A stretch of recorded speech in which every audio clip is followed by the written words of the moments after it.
Hey everyone, welcome back. If you're seeing an error code on Prime Video, do not worry. This is a common issue and can be fixed easily.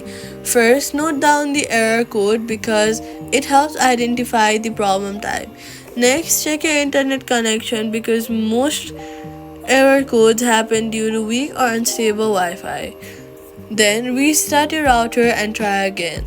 Now close the Prime Video app completely. Swipe up from the bottom of your screen, swipe the app away, wait for a few hours and reopen it and then try playing the video again.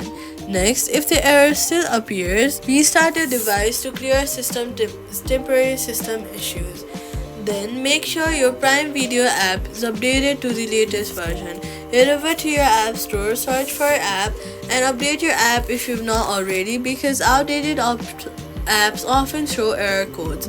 If nothing works, log out of your app and log back in. Now your Prime Videos are error code issues should be fixed. Thanks for watching and see you in the next guide.